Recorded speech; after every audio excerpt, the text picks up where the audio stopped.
What if I told you that the most intelligent Batman is the one made entirely out of plastic? Yes, you're correct. The Lego Batman movie, released in 2017, takes the whole well-known tale of Gotham's Dark Knight and reassembles it literally and philosophically, if you know what I mean, into a film that's as chaotic as it is emotionally raw, which it is. And I'm gonna unpack that. At first glance, it's just a silly, kid-friendly spin-off of the well-known tale of Batman, the well-known superhero.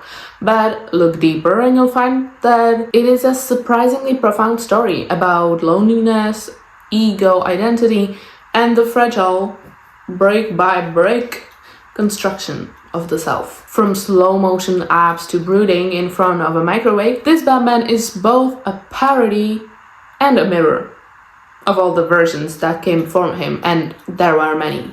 There are many versions of Batman. And somehow, by poking fun at the mythos, it becomes the most honest of them all, even though it's a literal Lego Batman. This video is not just about Legos and giggles, it's about the Lego Batman movie being a philosophical film, and not just like built in bright colors and punchlines and pop culture references, which it is, it's built like that, but it is philosophical. And it makes you think about something. So let's unpack that. Let's go. Let's buckle up. Chapter number 1. I Work Alone Batman and the Myth of Hyper-individualism. That was a mouthful. Batman has always been a loner, as we all know already, in every performance ever given. But Lego Batman takes it to the new extreme in some ways, you know? He lives alone in a massive, echoing mansion, eats microwave lobster while watching romantic comedies. And normal, like Batman, I don't know, Robert Pattinson Batman would not watch romantic comedies ever. But Lego Batman does. And has conversation exclusively with himself. He constantly asserts that he doesn't need anyone at all. Not Alfred, not Robin, not Joker.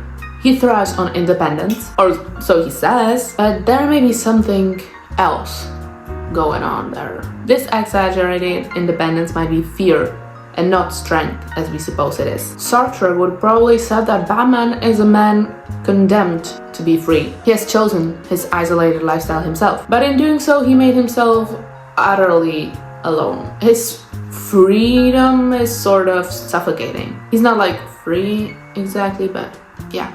Batman may be avoiding some risks, like the risks of connection or the so deeply terrifying possibility of being vulnerable for him. By refusing to let others in, he tries to maintain control, but it's kind of a prison in his own making. Lego Batman's arc shows us that hyper-individualism is a myth and a defense mechanism. And he shows us that his loneliness is actually tragic and not like beautiful. That even in a world made solely of Lego bricks, even the strongest walls can crack. You know, made of Lego bricks. Crack. You get it. Chapter number 2. The Joker and the Shadow. A Freudian love story. The relationship between Batman and the Joker in the film is played for shits and giggles.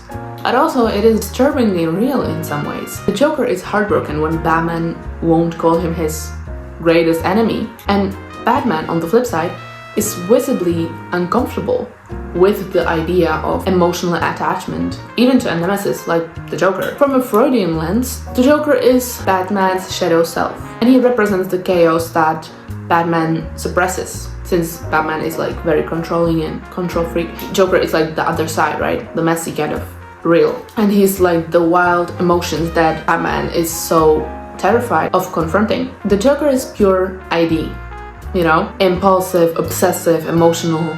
And the Batman is the ego, trying to contain the madness, maintain control, follow rules, his own at least. Their relationship is basically a love story about repression. I mean, Batman literally cannot admit that he needs the Joker. Not as a romantic partner, of course. Sure, but as someone who reflects his inner world. Their dynamic is a critique of toxic masculinity as well. Batman's refusal to engage emotionally even with someone he clearly feels something deep and passionate about is played as a joke. But it also stings. The Joker forces Batman to look at himself, and that's more terrifying than any brick monster or something like that. Moving on to chapter number 3, from angst to absurdist, aka Camus in the Batcave. Now we bring in Albert Camus, the French philosopher of absurdism. And yes, I know how that sounds, but stick with me and trust the process.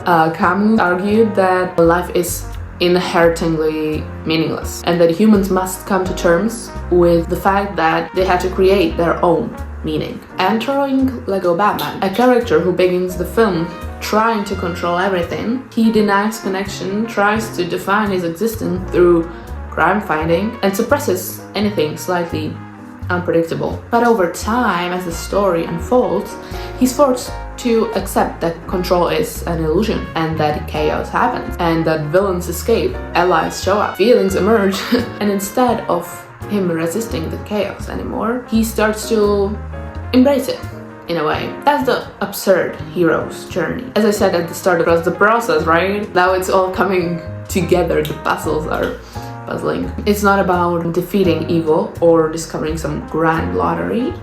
It's about saying life is wild, but I'm still gonna do it somehow. By choosing connection, Batman chooses to create meaning in his own way. It is messy, it's funny, it's absurd, and it's beautiful in some ways. Chapter number 4, the Bat Fam and the Postmodern Hero's Journey. Joseph Campbell's hero's journey is all about the lone savior, overcoming tricks and trials and returning transformed. But Lego Batman breaks that model apart completely and instead rebuilds it in a postmodern fashion. His journey isn't about slaying monsters, it's about learning to let others in. It's about trust, it's about vulnerability, it's about growth. And the whole film deconstructs the Batman mythos, mocking the well-known and overplayed loner trope, poking fun at the reboot cycle, and remixing decades of bad history. But it's not just satire, it's using humor to get somewhere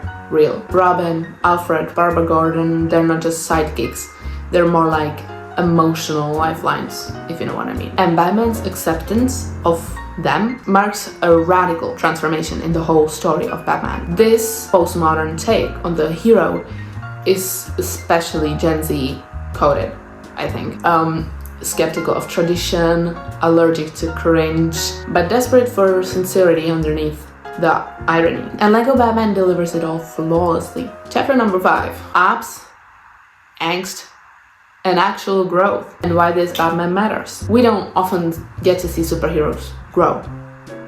Emotionally, I mean. Especially not in kids' media, especially not in Lego film. I love the Lego movie so much, but Lego Batman goes there. He apologizes, he reflects, he lets go of control. He literally sacrifices himself for his new family and lets them save him. He's doing it all, basically. And all of this happens while maintaining the film's unserious tone. That's what makes it so effective. Growth doesn't cancel out the humor of the film. It just lives alongside it. Batman can still flex his abs and make dumb jokes, of course, but now he does it with people he loves, and that's beautiful. The film reminds us that healing is possible, but it's definitely not. It's not constant, it's awkward, it's messy, and it is deeply uncomfortable. Sometimes it means saying I'm sorry whilst hugging your adopted son in a clown costume. That's okay, and it's part of the whole development. So the conclusion is, the Lego Batman is more than a parody. It's a philosophical gem if you look inwards a little more. It shows us that emotional repression, ego, and fear of connection are not heroic. They're normal and they're uncomfortable, but they're fixable. Though it's through satire and sincerity, the film tells a story of healing, a story that shows that it is okay to be broken, even as a superhero, and that it's okay to be weird, and that it's okay to need people, because people need other people, because we are social animals, right? We need other people, we need social interactions. Don't be like Batman at the start of the Lego Batman movie. And if someone says that Legos are for kids, first of all, no they're not. Legos are incredible. I love Legos. Also remind them that some of the deepest wisdom can come in the most unexpected packages. Sometimes it's a superhero with a cape and a tiny plastic head and a heart, and that's made out of bricks. It can be like that. Truly. So that is everything from me today, and thank you for tuning in, and thank you for hanging out.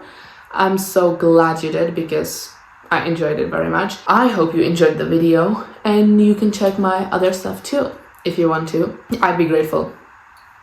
Okay, have a great day, have a great night or evening or whatever time it is. Yeah, alright, bye, see ya!